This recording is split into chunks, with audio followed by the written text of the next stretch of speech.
Hello दोस्तों, भाई good morning, सत श्री अकाल दोस्तों आप सभी लोगों का स्वागत है हमारे इस यूट्यूब चैनल पर। दोस्तों चलिए आज हम लोग पुनः इतिहास के उस पढ़ने और पढ़ाने के सिलसिले को प्रारंभ करते हैं जिसको हमने कल पढ़ा था और कल प्रारंभ किया था। तो कल हम लोगों ने पढ़ना और पढ़ाना प्रारंभ किया था कुतुबुद्दीन ऐबक के बारे में, जो कि दिल्ली सल्तनत का संस्थापक माना जाता है और गुलाम वंश का भी संस्थापक माना जाता है। उसी के बारे में हम लोगों ने पढ़ना और पढ़ाना प्रारंभ किया था। हम लोगों ने पढ़ा था कि कुतुबुद्दीन ऐबक का जो टाइम पीरियड है वो 1206 ईस्वी से 1210 ईस्वी तक माना जाता है और उसी के मृत्यु के बाद उसकी मृत्यु के बाद आराम शाह उसका स्लेव्स या उसका सन या उसका पुत्र हुआ करता था, जिसका टाइम पीरियड केवल एक ही साल, यानी कि वो बहुत अयोग्य हुआ और उसी की हत्या करके इल्तुतमिश ने 1211 ईस्वी में दिल्ली का प्रथम सुल्तान, जिसे कहने का सौभाग्य मिला दोस्तों, उसी ने आराम शाह की हत्या करके 1211 ईस्वी में दिल्ली का सिंहासन प्राप्त किया और 1236 ईस्वी तक दिल्ली का सुल्तान बना रहा। तो चलिए आज हम उसी इल्तुतमिश के बारे में पढ़ना और पढ़ाना प्रारंभ करते हैं। तो दोस्तों जैसे कि आप सभी लोग बोर्ड पर देख रहे होंगे, इल्तुतमिश का टाइम पीरियड 1211 ईस्वी से 1236 ईस्वी तक माना जाता है।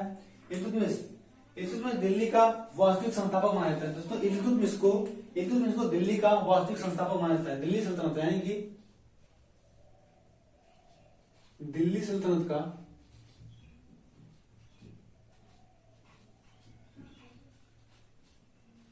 वास्तविक संस्थापक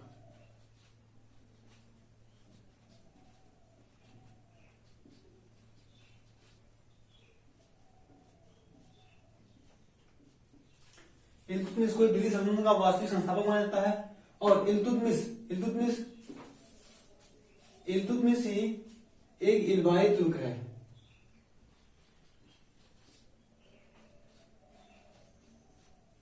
इसे ही इल्बाई तुर्क के नाम से जाना जाता है, क्योंकि इतिहासकारों का ऐसा मानना है कि इल्तुतमिश का जो पिता था, इल्तुतमिश के पिता का नाम इल्म खान,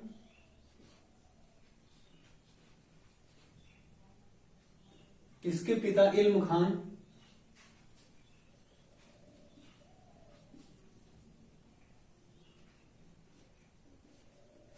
इल्तुतमिश के पिता इल्म खान एक इल्बारी वंश के एक तुर्क हुआ करते थे, इसीलिए इसे इल्बारी तुर्क के नाम से भी जाना जाता है।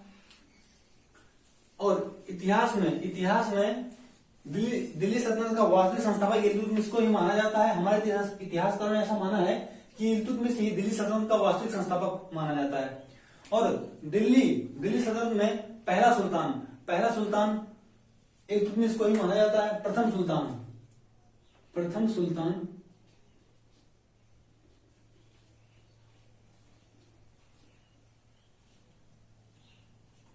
इसे हम भारत का कह दें तो अच्छा होगा, भारत का प्रथम सुल्तान।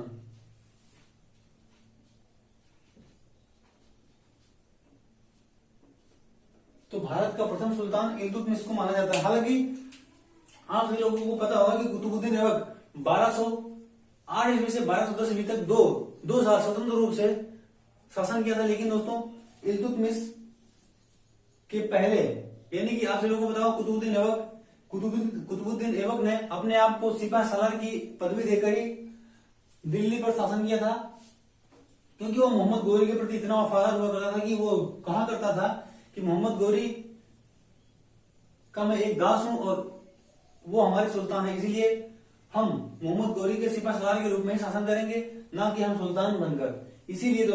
इसीलिए प्रथम सुल्तान होने का जो सौभाग्य है वो इल्तुतमिश को प्राप्त हुआ है, यानी कि दिल्ली का प्रथम सुल्तान या भारत का प्रथम सुल्तान इल्तुतमिश को ही कहा जाता है। इल्तुतमिश को ही भारत का प्रथम सुल्तान कहा जाता है। उसके बाद इल्तुतमिश के शासनकाल में ही तराइन का तृतीय युद्ध होता है, क्योंकि आप सभी लोगों को पता होगा तराइन का प्रथम युद्ध और तराइन का द्वितीय युद्ध मोहम्मद गोरी और पृथ्वीराज के मध्य हुआ था। तो तीसरा युद्ध होगा तराइन का तृतीय युद्ध। तराइन का तृतीय युद्ध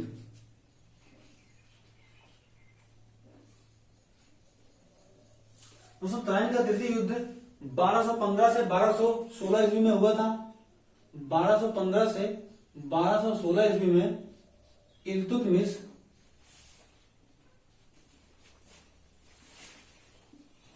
इल्तुतमिश और यल्दौज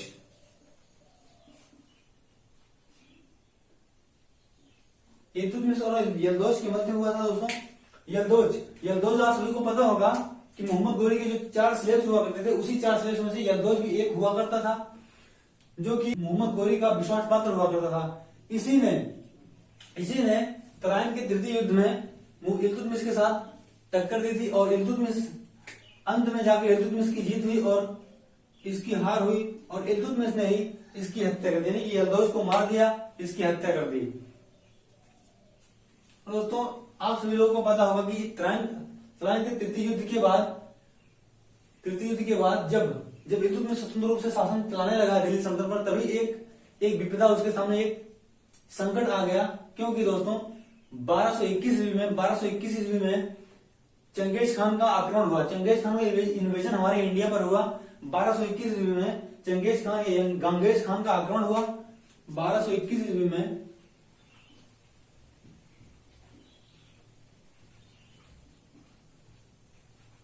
चंगेज खान या गंगेज खान का आक्रमण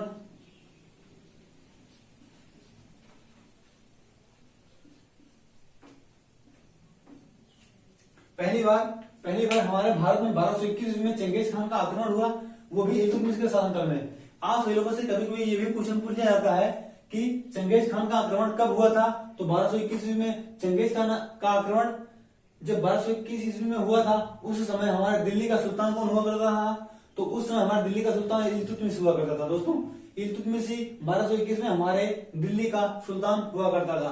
उसके बाद चंगेज खान के बारे में कुछ एक इतिहासकारों का मानना है कि चंगेज खान हमारे पूरे इतिहास में, चंगेज खान हमारे पूरे भारतीय इतिहास में या पूरे विश्व के इतिहास में सबसे क्रूर शासक, सबसे क्रूर शासक,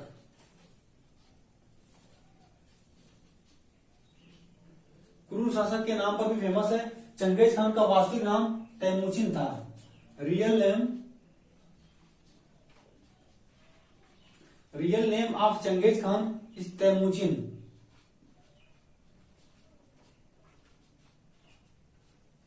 चंगेज खान का वास्तविक नाम तैमूचिन था, जो कि एक बहुत ही क्रूर शासक हुआ करता था।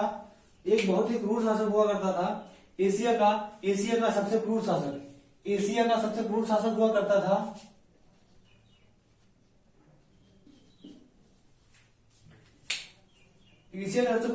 था। और इतिहासकारों का ऐसा मानना है कि जब चंगेज खान की मृत्यु हुई थी, तो इसने अपने सैनिकों से मरने से पहले अपने सेनापति से बोल दिया था कि जहां पर हमारी कब्र हो, वहां पर जब हमें दफनाने के लिए जितने भी लोग जाएं, उनकी हत्या कर दी जाए। क्योंकि इतिहासकार इसका ऐसा मानना था, चंगेज खान ऐसा जानता था कि मैं यह इतना क्रूर शासक है, अगर इसकी कब्र के बारे में भी लोगों को पता चल जाएगा, तो इसी कब्र को खोद कर भी इसकी अस्थियों को भी नहीं छोड़ेंगे लोग। इतने क्रूर हुआ करता था। इसीलिए इतिहास में एक ऐसा, हमारे इतिहास में एकमात्र ऐसा शासक है जिसकी कब्र के बारे में अभी तक पता नहीं है। एकमात्र ऐसा शासक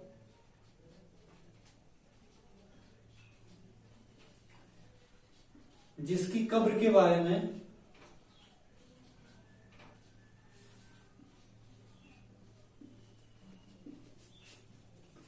इतिहासकारों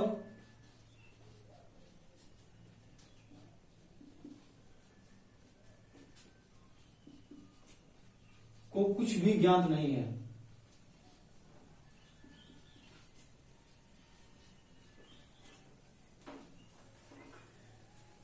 इतिहासकारों का ऐसा मानना है कि यह एशिया का एकमात्र सुल्तान है जिसकी कब्र के बारे में अभी तक कोई भी जानकारी नहीं मिली है। क्योंकि जितने भी लोग इसकी मृत्यु पर इसको दफनाने के लिए गए थे, इसके सेनापति के द्वारा सबकी हत्या कर दी गई थी और उसकी कब्र को, इसकी यानी कि चंगेज खान की कब्र को एकदम गुप्त रखा गया था। क्योंकि चंगेज खान जानता था कि अगर हमारी कब्र के बारे में लोगों को पता चल जाएगा, तो हमारी कब्र को खोद कर भी हमारी अस्थियों को नहीं छोड़ेंगे। दोस्तों अब इतिहासकारों का ऐसा मानना है कि चंगेज खान का आक्रमण, चंगेज खान भारत में क्यों आया और कौन सा ऐसा कारण था जिससे चंगेज खान को हमारे भारत में आने की आवश्यकता पड़ी। दोस्तों एक उज्बेकी शासक जलालुद्दीन मंगबर्नी हुआ करता था। जलालुद्दीन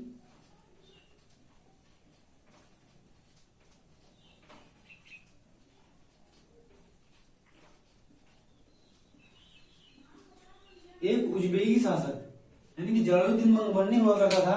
किसी जलालुद्दीन मंगबर्नी ने तैमूर यानी तेमुचिन के भाई यानी कि चंगेज खान के भाई की हत्या कर दी थी। यानी कि चंगेज खान के ब्रदर यानी कि भाई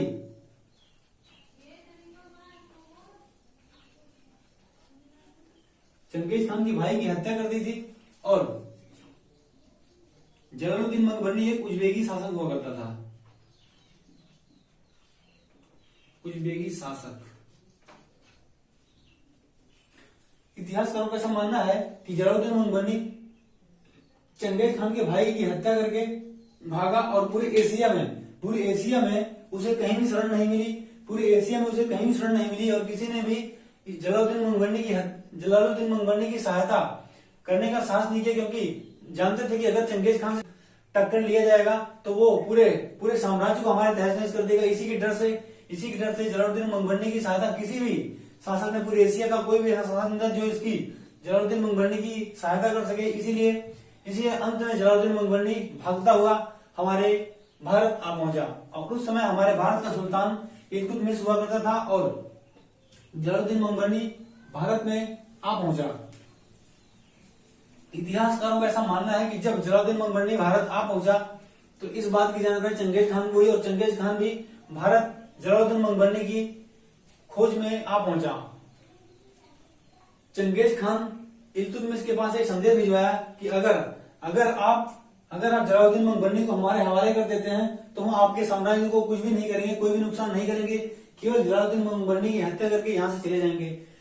दोस्तों, इतिहासकारों का ऐसा मानना है कि इल्तुतमिश बहुत ही सूझबूझ से जलालुद्दीन मंगबर्नी को चंगेज खान के हवाले कर दिया और अपने साम्राज्य को एक बार तहस नहस होने से बचा लिया। ये इल्तुतमिश की बहुत ही अच्छी सूझबूझ थी। आप सभी लोगों को क्वेश्चन ये भी पूछा जाता है कि जलालुद्दीन मंगबर्नी भारत कब आया था। तो दोस्तों 1221 में जलालुद्दीन मंगबर्नी भारत आया था और इल्तुतमिश के द्वारा ही भारत में चांदी और तांबे के सिक्के चढ़ाए गए थे। चांदी तांबे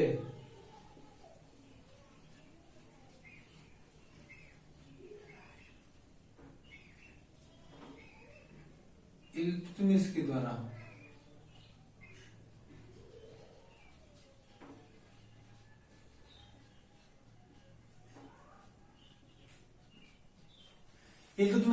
भारत में चांदी और तांबे के सिक्के चलवाए गए। इन चांदी और तांबे के सिक्कों को टका और जीतल कहा जाता है। चांदी के सिक्कों को टका या टंका और तांबे के सिक्कों को जीतल कहा जाता था। चांदी और तांबे के सिक्कों को क्रमशः टंका और जीतल कहा जाता था। इल्तुतमिश ने ही तुर्क-ए-चहलगानी यानी कि दल चालीसा का गठन किया था। दोस्तों, आप सभी लोगों से क्वेश्चन पूछ भी लिया जाता है कि तुर्क-ए-चहलगानी या दल चालीसा का गठन किसके समय में और कौन किया था। तो दोस्तों, तुर्क-ए-चहलगानी यानी कि दल चालीसा का गठन इल्तुतमिश के समय में हुआ था। तो तुर्क-ए-चहलगानी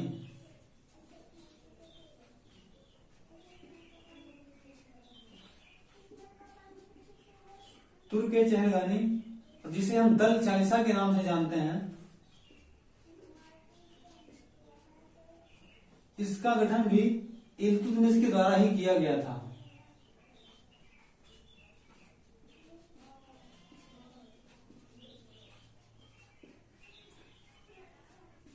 दल चालीसा या तुर्क-ए-चहलगानी का गठन इल्तुतमिश के द्वारा ही किया गया था। तुर्क-ए-चहलगानी दल चालीसा, जैसे कि आप लोगों को नाम से पता चल रहा होगा, दल चालीसा यानी कि 40 सेनाओं की एक टुकड़ी हुआ करती थी जो बहुत ही चुनिंदा और बहुत ही पराक्रमी सैनिक हुआ करते थे। इन्हीं के द्वारा ही इल्तुतमिश अपने साम्राज्य को सबसे स्ट्रॉन्ग, सबसे मजबूत बनाने के लिए दल चालीसा या तुर्क-ए-चहलगानी का गठन किया था, क्योंकि ये बहुत ही चुने और बहुत ही माने जाने सैनिक हुआ करते थे। जो इस सुल्तान की रक्षा के लिए सदैव तत्पर रहते थे। उसके बाद आप लोगों से क्वेश्चन अक्सर एग्जाम में पूछा जाता है कि इक्ता प्रणाली का प्रारंभ भी इल्तुतमिश के समय में ही किया गया था। इक्ता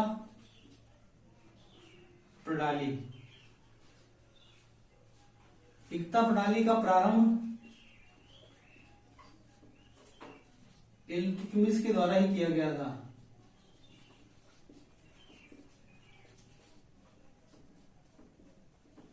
दोस्तों ये इक्ता क्या होता है? तो इक्ता जो युद्ध में जीते हुए प्रांत होते हैं उन्हीं को हम लोग इक्ता के नाम से जानते हैं। और ये इक्ता जो युद्ध में जीता जाता है वो सैनिकों में बांट दिया जाता था। इस समय ये इक्ता प्रणाली जो होती थी वो इक्ता प्रणाली युद्ध में जीते हुए भाग, एक युद्ध में जीती हुई जितनी भी सामग्रियां थी वो युद्ध को जीतने के बाद उन सैनिकों में बांट दी जाती थी जो युद्ध में पार्टिसिपेट होते थे। तो इक्ता प्रणाली यानी कि युद्ध में जीते हुए भाग, युद्ध में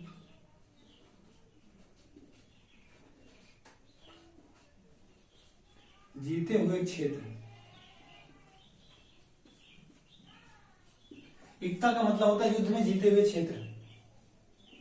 तो दोस्तों इक्ता प्रणाली का प्रारंभ इल्तुतमिश ने ही किया था और 1229 ईस्वी में इसे कुतुब मीनार का निर्माण पूरा करा था। जैसे कि हम लोगों ने दिल्ली सल्तनत को जैसे ही प्रारंभ किया था उसमें हम लोगों ने बताया था कि 1229 ईस्वी में इल्तुतमिश ने कुतुब मीनार का निर्माण कार्य पूरा कराया था। 1199 ईस्वी में 1199 यानी कि 1199 ईस्वी में कुतुब मीनार का निर्माण कुतुबुद्दीन ऐबक के द्वारा उन्हीं के गुरु कुतुबुद्दीन बख्तियार अल-काकी के नाम पर ही कुतुब मीनार का निर्माण कार्य प्रारंभ हुआ था। और इसको पूरा कौन करवाया था? तो इल्तुतमिश ने 1229 ईस्वी में इसने कुतुब मीनार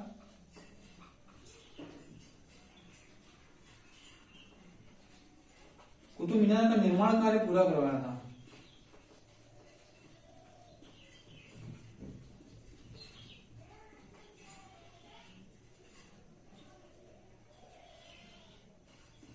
इल्तुतमिश के द्वारा ही 1229 ईस्वी में कुतुब मीनार का निर्माण कार्य पूरा करवाया गया था। और इल्तुतमिश की मृत्यु 1236 ईस्वी में हो गई थी। दोस्तों इल्तुतमिश की मृत्यु 1236 ईस्वी में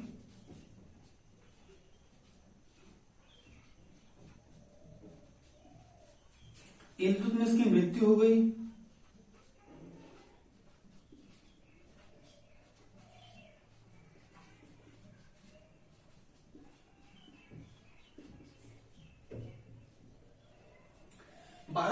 में इल्तुतमिश की मृत्यु हो गई। और इल्तुतमिश का मकबरा जो है, इल्तुतमिश का मकबरा कुतुब मीनार के दिल्ली परिसर में ही स्थित है। इल्तुतमिश का मकबरा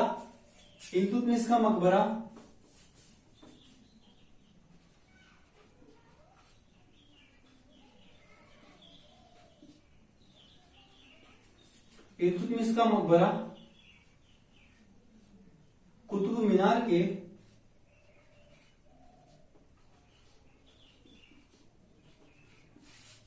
दिल्ली परिसर में स्थित है।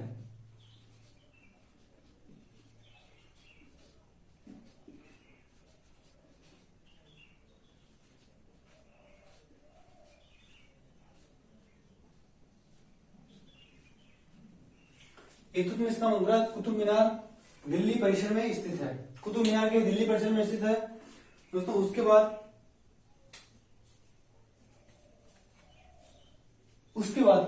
इसकी मृत्यु के बाद इसके पुत्रों में उत्तराधिकार का संघर्ष प्रारंभ हो जाता है। और इसका एक पुत्र रुकनुद्दीन फिरोज शाह अगला शासक बनता है। दोस्तों रुकनुद्दीन फिरोज शाह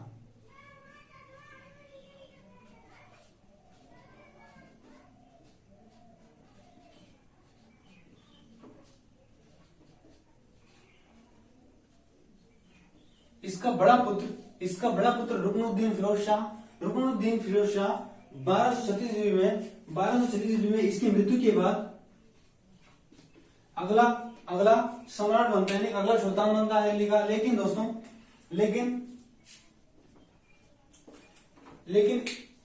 ये बहुत ही कायर प्रवृत्ति का था। दोस्तों इल्तुतमिश ऐसा माना जाता है, इतिहासकारों के द्वारा ऐसा माना जाता है कि इल्तुतमिश ने मरने से पहले ही अपनी पुत्री को ही दिल्ली का सुल्तान बनाने का निर्णय लिया था। और इसने घोषणा कर दी थी कि मेरी मृत्यु के बाद मेरी मेरी पुत्री रजिया अर्थात रजिया सुल्तान बनेगी।